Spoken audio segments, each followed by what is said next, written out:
You know, I was so stupid one time in high school, I tried to drown a fish, but for real though, my dildo, seems like a lot of these teachers are quitting. Gen Alpha kids can't read. They're slower than a dadgum turtle trying to tow a camper uphill. It's absolutely brutal. Stick around to the very end. I'm going to cover some comments of a previous video, and if you would, please subscribe. It's a great way to support the channel. Let's get off into this.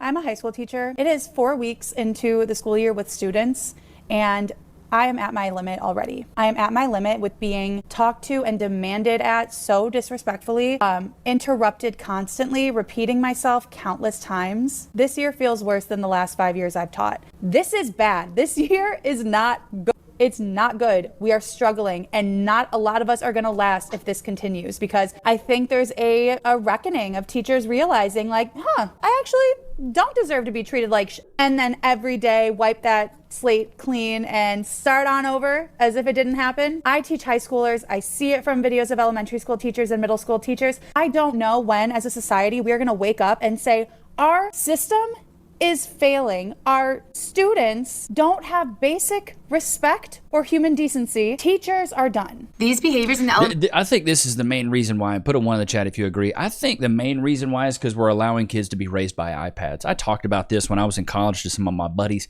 I was like, the most obsolete piece of technology that my children's generation will see, which I don't even know what my daughter's generation is, to be honest with you, but either way, the most obsolete piece of technology she's going to ever see is a dadgum iPad, which is crazy work. An iPad is the most obsolete piece of technology she'll ever see. It's wild to think that, because iPads are very, very good pieces of technology. And we were growing up, we were playing Oregon Trail.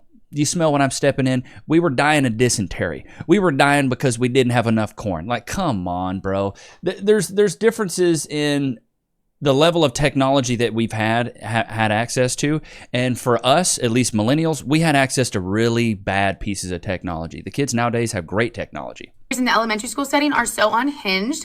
I was never prepared for these behaviors. I'm not talking about the work refusal students or the ones that'll just sit at their desk and not do anything or participate. I'm talking about the student that's going to literally grab the pencil sharpener and throw it at the door without any hesitation.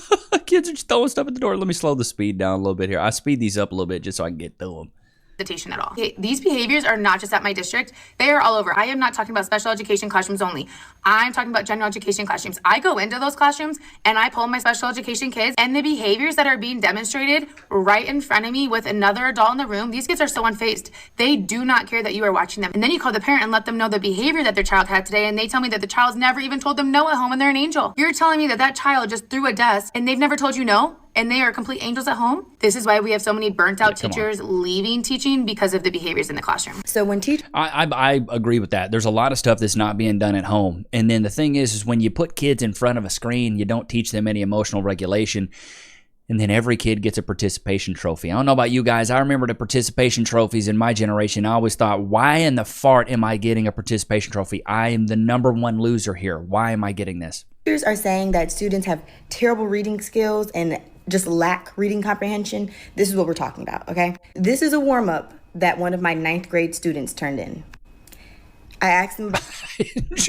I enjoyed the Feldtrupp. I liked Les Nui, Akut, Takui, the Atticles, and the Lerny Burns. I did not like whacking on Perry. I would go back. You gotta be kidding me. About a field trip that we took. I enjoyed the field trip. I like learning about Takukui and Aducles and Lernery Bones. And then at the end he says, I did not like walking on pear. I guess that's him saying the pier.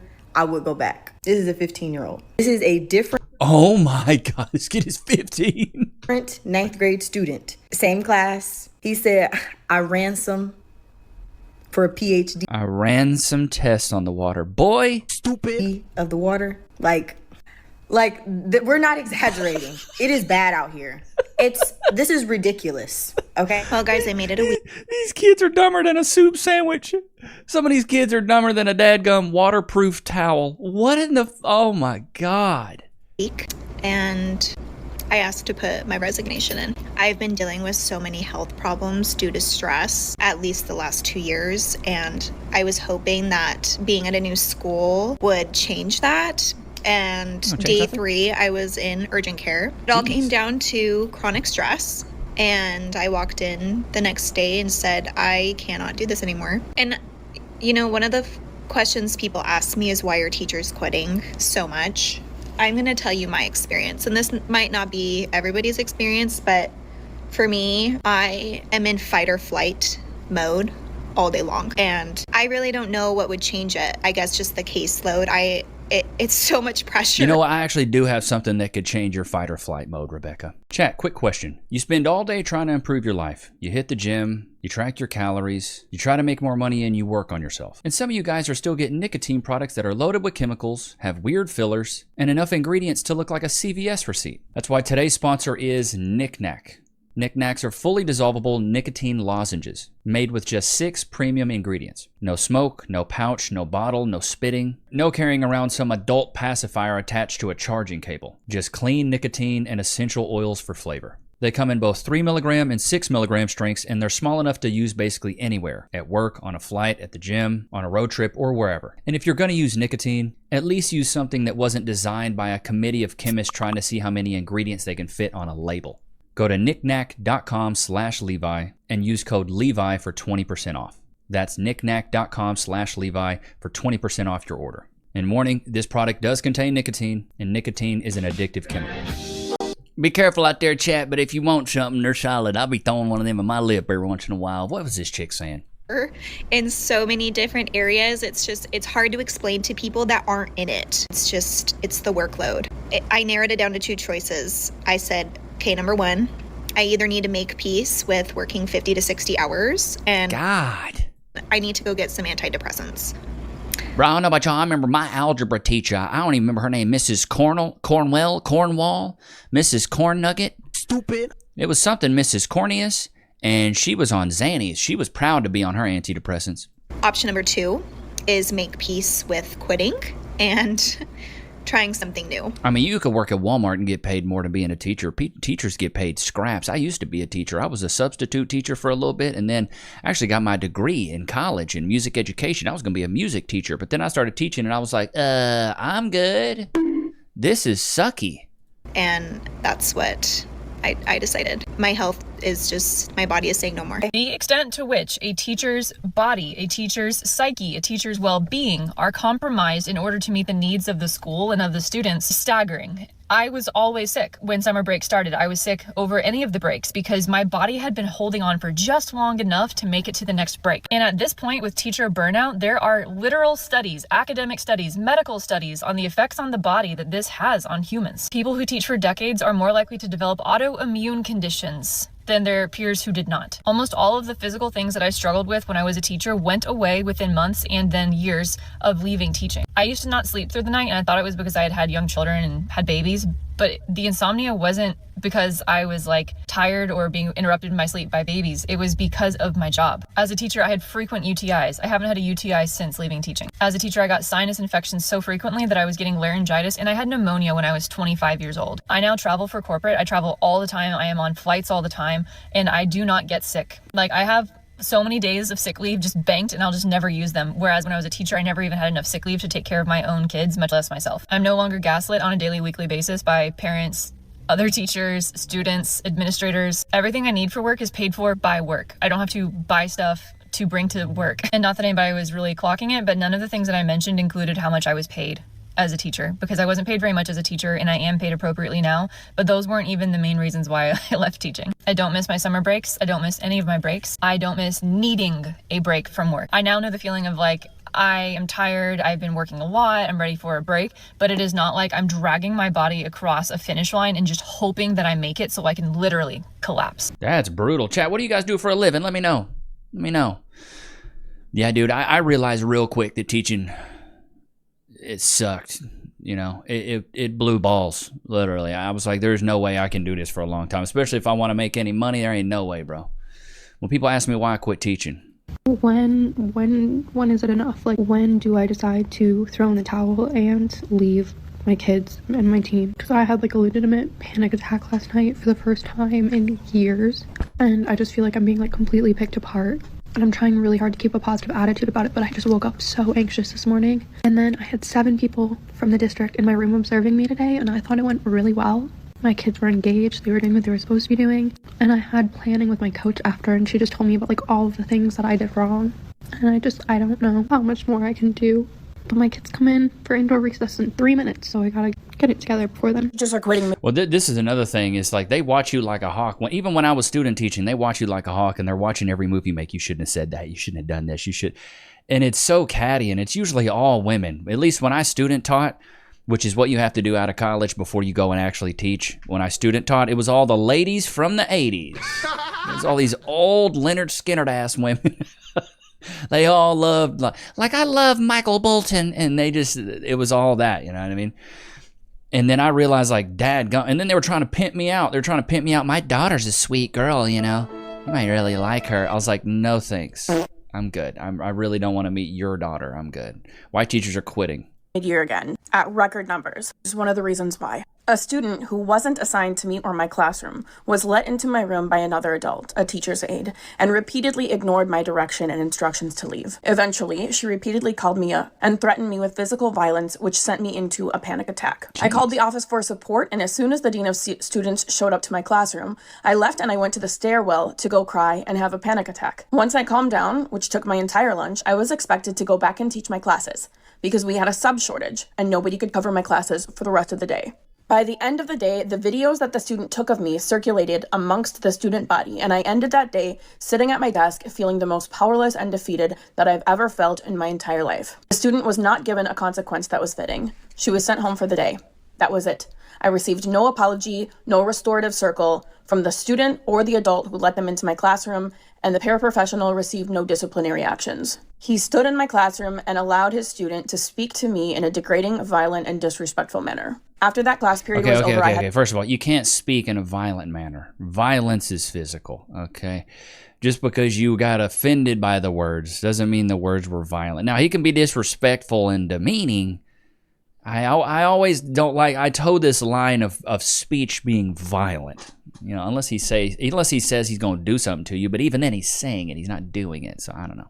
Several students come up to me and say that they wanted to jump to my defense, but they were also afraid of that student and afraid of for their own safety. That's when I knew the profession I once loved was no longer the profession I needed or wanted, and I left a month later. And that story is not unique. Teachers aren't leaving because they don't care about the kids. They're leaving because the system no longer lets them teach kids. They're not allowed to teach self-management. They're not allowed to teach respect or accountability anymore. We are told to keep the peace, keep the bodies in the room. Some are even told, let the bodies hit the floor. Let the bodies hit the floor. To pass at 20%. Damn, 20% of these kids dumb. Just get the kid the diploma. Dumber than a cordless extension cord. What is that? Pass them along so that the data looks good. But when we do that, we're not protecting the students. We're doing them a disservice because they are walking into a world that will hold them accountable. We could have taught them how to handle that with grace, empathy, and reflection. But instead, we're told to look the other way. See, I believe a lot of that stuff should be done at home. Put a 1 in the chat if you agree. This whole respect thing and how to be cordial, how to be nice, these things should be done at home. I shouldn't expect a teacher to teach my kid how to be nice. That's not a thing. So for me, it's like you need to teach your kids some decorum, how to be respectful, and things like that at home. That stuff is not done at school. There's certain things that are taught at school, and there's certain things that are not taught at school. And so I don't know. This whole thing of like, you should be teaching empathy and responsibility. Yes, you can do that at school, but a lot of that stuff needs to be taught at home. And the fact that it's not taught at home is alarming because a lot of parents aren't even doing that. Is back again and often with a treat. So we see the lack of accountability in both places. It's not just parenting, but that is part of it, right? We are responsible for our own children growing up to be respectful and responsible humans. And teachers are trying to encourage that as well, but it starts at home. Make sure you're checking in on your kids. See what their behavior's like. And, you know, it's okay. Like a lot of this stuff starts at home, and a lot of these parents just don't care, bro. A lot of these parents are like, stick an iPad in front of them, you know, be quiet, shut up. And I even came a little bit from that generation of like my mom would just stick me in front of the movie Aladdin for 3 hours when I was 2 years old. And it's just like, hey, you know, get out of my hair for a minute. I'm sending out emails and calling parents to tell them that their child did not pass my class. And I get an email from a parent that's like, hey, actually, can you call me? I want to talk about my child's grade. And his mom is like, I'm confused. I don't understand how he's failed. And I said, well, his final grade is a 30. So all 4 quarters. A 30? Boy, oh my God. A 30. Dude, I don't care. In high school, you get a 30, you're dumb, dude. Averaged up from January it's a 30%. And she's like, I don't understand that. How could it possibly be a 30%? Like, These kids are dumber than a wooden frying pan. This is sad. well, to be honest with you, he doesn't do much of anything in class. He sleeps. He has to be told to put his phone away. He has to be asked to leave the classroom because he's not listening. And his mom is like, but that's just ridiculous. I've never heard this before. Like, this is the first time I'm being told about any of this. And I said, well, that's not true, because I've emailed you twice. And I've told you that his grade is below a 64. That's what he needs to pass. And I never got a response. And she's like, well, I work. Okay. Wait, 64's passing now? What happened to the good old days when it was 70% to pass? It was C's or better. Boy, I remember back in my day, son. It's just, well, I remember the saying C's and D's get degrees. I don't have time to check an email. I have other children. I don't check my email every day. That's not people who have jobs. And she's telling me that I should have never emailed her. I should have been calling her because she's an adult. She needs someone to call her to tell her. Unless she responds back to your email, she didn't see it. So a call would have done better. And I said, okay, I did call you. I absolutely called you. I even pull up the contact log where I called you in January. I called you in February. I sent 2 emails in April. So this is not the first time you've heard this. And this is probably the 5th time, at the very least, that you're now hearing that he's in danger of failing. And so she starts going off. She's cussing at me. She's like, this is BS. This don't make no sense. I cannot believe this. There's no way that my child should be failing. I said, well, to be honest with you, he didn't even come take the final exam. She's like, when was his final exam? Which you should know that. And I said it was Tuesday. And I said he could have came on Wednesday, he could have came on Thursday, or even today, Friday, and took it. He did not. So he has a 0 for that. And she's like, this is what I'm talking about. Nobody told me nothing. He didn't tell me that. How was I supposed to know that he had a final exam? Because you're a parent. So I'm never There's no accountability with these parents, bro.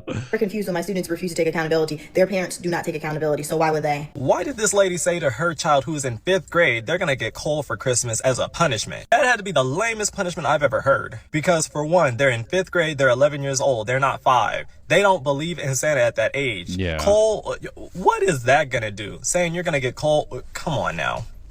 That's the reason why a lot of these kids are so out of order right now. Teachers are quitting over this. The type of behaviors that you see in the classroom, if only you parents knew. The type of stuff that you let your child do at home, teachers quit their jobs over. Y'all want to be your child's friend and gentle parenting and this and that. I'll be straight with you guys. As a teacher, gentle parenting only works for gentle children. And y'all know when your children are not gentle, but y'all want to be their friend and y'all just want to give them iPads and y'all just want to ignore it. Parents, y'all have got to do better, because telling your child over the age of 7, 11 at that they're going to get coal for Christmas as a punishment, really? That had to be the sorriest punishment I've ever heard. Bro, yeah, ain't no, even at that age, bro, I didn't believe in all that. Like, come on. You got to be stupid, bro. You know? What does this chick got to say? Confessions of a former teacher. I think one reason that people struggle to understand teaching is because they've never had to perform for 7 hours straight. And before someone gets mad, I'm not talking about acting. I'm talking about being on.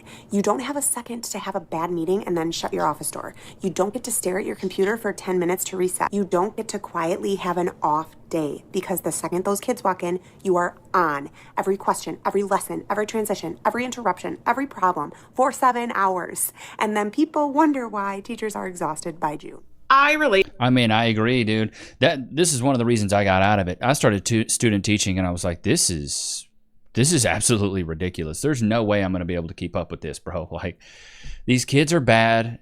Like, I had a kid, I was student teaching, and I had a kid, he was calling me bruh. It's like, hey, Mr. Bruh. I was like, I'm not your bruh. He's like, yeah, you are, bruh. And I just couldn't get him to stop calling me bruh. And it's like, what are you going to do? You can't discipline the kids like crazy in front of everybody. So you just have to keep going on with the lesson. And you got 20 or 25 kids in there. You're going to let one kid stop the entire flow? Like, you can't do that. Begging you to listen to me. I'm a teacher, and there is a pattern I have noticed throughout my teaching career that it's not talked about enough. As a teacher, there is one thing that signals to me whether or not your child is going to be a behavior problem in my class for the entire year. It's not race, it's not gender, it's not religion, it's not their home life, whether or not it's if they got a daddy. If they ain't got a daddy at home, it's gonna be bad. Those single mama kids are bad as hell. I was a single mom kid, that's why I know. Foster care, if they come from a split home, it's none of those things. All children at some point in time make dumb decisions. That's just part of life and part of growing up. But if every single time your child is getting in trouble, you are immediately jumping to their defense without question, verbally attacking the teacher, the principal, whoever, and refusing to to hold them accountable for any reason whatsoever, you are setting your child up for a lifetime of disappointment, failure, and a whole lot of confusion. And of course, this type of behavior makes it really difficult on your child's teacher and everybody else in her classroom, but that's not even what I'm talking about. What I'm trying to tell you is that you are hurting your child by not making them take any responsibility, holding them accountable for nothing. If that goal of creating a good person is not mutual between the teacher and the parent of the child, there's only so much teachers can do. Learning how to be a good person, it has to happen at home. Teachers across America. I mean, this is why boxes have warning labels, you know? Like, some of these parents are so stupid. And the thing is I feel like a lot of the grown-ups are stupid these days. Like, some of the kids are pretty smart, it seems, but it seems like there was a video going viral, teacher crying because his kids can't read.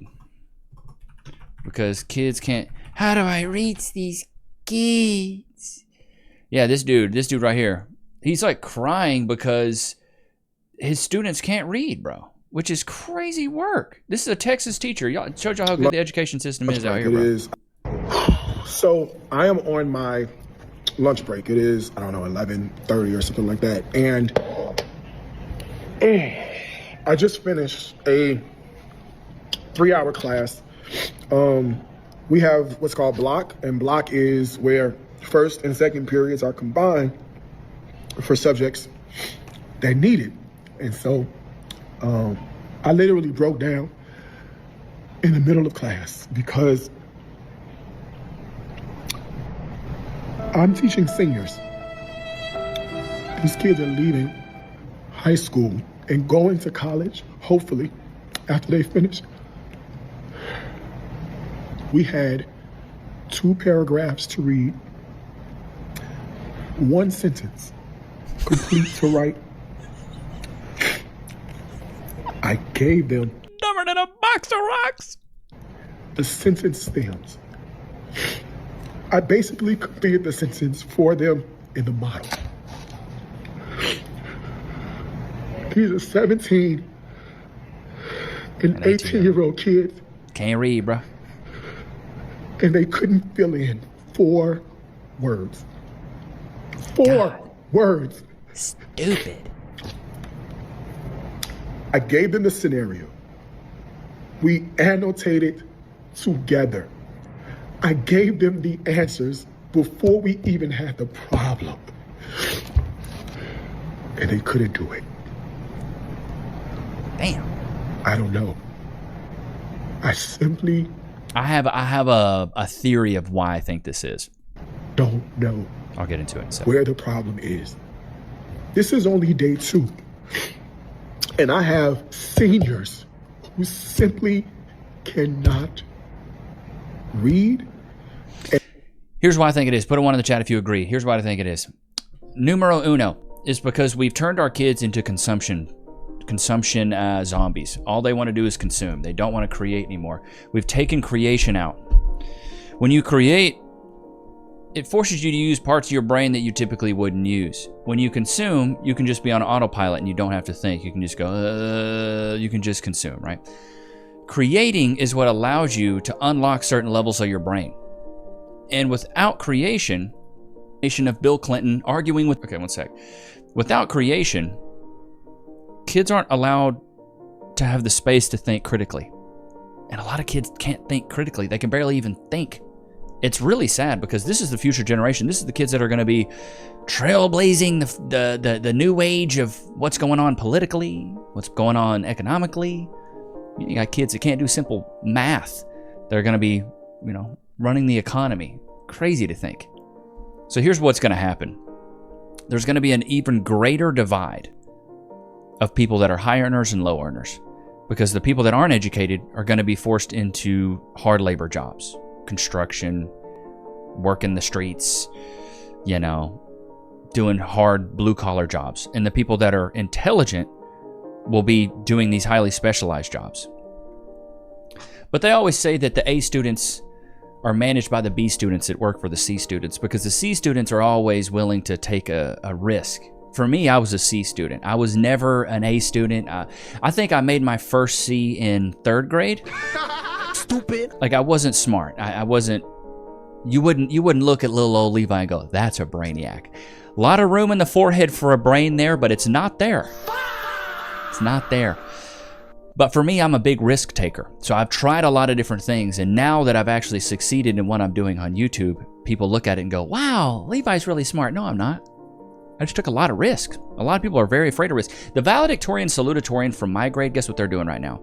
One's a physician's assistant, which pays well, and the other one's a math teacher. A math teacher. She went and got a master's to be a math teacher. She was the smartest girl in our grade, and she teaches math. Good Lord. Why?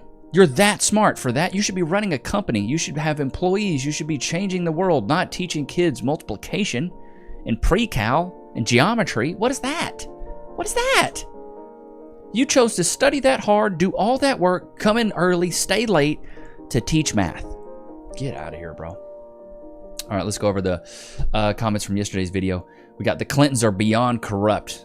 This is from the Clinton video. Hillary's the worst of the crew, even worse than Ellen, a true monster. They'll be in hell before any justice happens on Earth. The country dodged a huge bullet when Hillary lost the elections twice. The Clintons are the most corrupt and evil in the U.S. Clinton got elected simply because he was a member of the club. They identified him decades as a useful representative who would sell the USA to the deep state. Hillary is also a member of the marriage in a business arrangement. Yep. Back when Billy Bob Clinton was in the White House, he used to refer to the Oval Office as the oral office. The lack of adrenochrome is making them look bad. The Clintons are sociopaths. Sociopaths rule the world. Stalin, Hitler, Mao, Pol Pot are recent examples. Schools get shot up because they are gun-free zones. Guess what happens when they're not in gun-free zones anymore? The only thing that stops a bad guy with a gun is a good guy with a gun. Full stop. I don't want to be anywhere near the day of judgment. Their judgment is knocking on the door. Knock, knock, knocking on heaven's door. But I'll give you a background on me. So I went to college for music education. I studied percussion. Thought I was going to be a music teacher. I really did. And then so when you're a teacher, you have to go do student teaching, okay? Which means for about, I think it's 12 weeks. It's close to a semester. You basically have to go teach in the grade levels you're looking to be certified in. I was K through 12 certified, so I had to go teach, get grades. Good words. Stupid. That's why I'm not a teacher. I had to go teach grades K through 12. I start off at the elementary school, which sucked. It was like a daycare. It was basically babysitting. Can't really get any lessons done. I'm trying to teach third graders about ukulele. Newsflash, it didn't work. It was like a pregnant woman on welfare. It didn't work. And so a lot of the things I was trying to get across I was trying to reach these kids. It wasn't happening because the kids don't care. And they just want to watch the TV. They just want to watch an iPad. They don't care to interact with each other. And then they're all bad. They're picking their boogers, smearing it on each other, sneezing in each other's faces. They don't wash their hands. They're pooping their pants. They're peeing their pants. And you're like, this is absolutely brutal. Why would I ever want to do this? But I'll say this. After I taught there for 5 or 6 weeks and I did my time there, the kids loved me.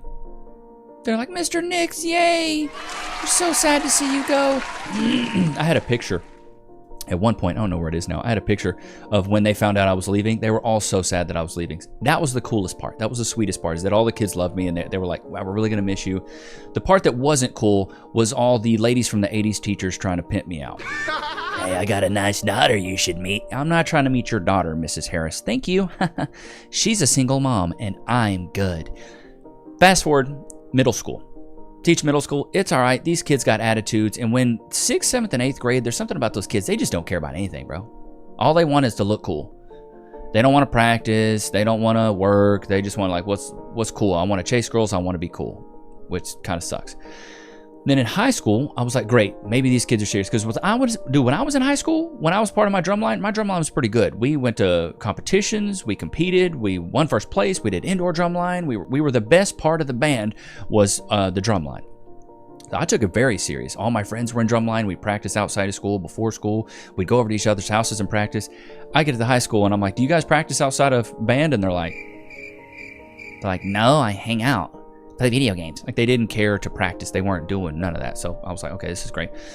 So I get to high school and I was like, all right, guys, let's hold a rehearsal after school. And they're like, we have to work. We can't. I was like, oh my God, like you guys have jobs. Like I got to help pay bills. Like these kids are helping pay bills for their parents because their parents are so broke. And I'm like, dude, Like, what kind of world are we living in? When I was in high school, I wasn't expected to have a job. I did have a job because I got an MIC. Stupid. A minor in consumption, and my mom said, you're going to pay me back, so you're going to go get a job. So I did, but if I wouldn't have got in trouble, I wouldn't have had to have a job. But there were some kids that I had, they had to go get jobs to help their parents pay the bills. I was like, this is wild work. These kids can't even be kids. It broke my heart. It really did. But then even in high school, a lot of these kids were in band, and I was like, so what do you guys want to do after, do you want to go to college for music? And they're like, no, I'm going to go study engineering. I'm going to go do this. I'm going to go do something that actually gets me paid. And I was like, dang. Because when I was in high school, everybody told me, go chase your dreams, Levi. Just you want to be a musician? Chase your dreams. I chased them, and I made no money. Went and got a music ed degree. After I did my student teaching, got my degree, then I moved to Austin, Texas. I taught in North Austin, low socioeconomic school. I was a substitute, essentially, in like a tech, is what they call it in band, when you're just there to kind of teach one thing. And I taught the drum line for about 6 weeks and quit, and then went and got a sales job. And then I never turned my back since until now I'm full-time on YouTube. But when I was teaching there and doing that substituting / being a tech, kids could care less about band. They didn't care. I had kids getting arrested. I was like, where's Maria? Oh, she got arrested. She got caught stealing from her job. So I'm just like, what is going on, dude? Kids are so disrespectful, calling me Mister. Hey, Mister. It was mainly a Spanish school. Hey, Mister. It was just that all the time. Didn't know my name. Didn't care to know my name. Wanted to call me by my first name. I was like, I can't do this. I can't. And I'm working 50, 60-hour weeks and getting paid scraps. Like, I can't do this stuff, dude. So then I got into sales. I say all this to say, if you're not happy with where you're at in your career, your job, whatever you're doing, you feel like you're working too hard, you're not getting paid enough, it's never too late to switch, dude. I started my YouTube channel when I was 33 years old. 33. A lot of people think, oh, YouTuber? You got to start when you're 23. You got to start when you're 22. No, you don't. You can start when you're young. You can start when you're old. It doesn't matter. I started when I was 33, and now I'm full-time, about to be 36 in September. And it's been a wild ride. But it's because I've always pushed myself to try something different, step outside of my comfort zone, and do what I really thought I could do. I thought I was going to be a VP of sales and a CRO one day. I gave up those dreams once I succeeded on YouTube. The dream that I had in corporate was only a dream because I knew it'd come with a lot of money. The real dream was working for myself, having my own company, having my own employees, and doing my own thing, which is what you guys have allowed me to do. So I want to say thank you. If you stuck around this long, I really do appreciate you guys. Thank you so much for allowing me to create videos and make you guys laugh every day. It seriously warms my heart. And I thank God every day of how blessed I am and express all my gratitude for the fact that I get to wake up every day and make stupid videos that people enjoy. It warms my heart. I'm about to cry. God, I'm about to cry. But for real though, my dildo, it's been good to have you guys out. Ain't that right, Lokes? Whoop de doo. You could care less. But I hope you guys enjoyed today's video. Don't forget to like, comment, subscribe. It's always good to have you guys out, man. Until next time. Peace.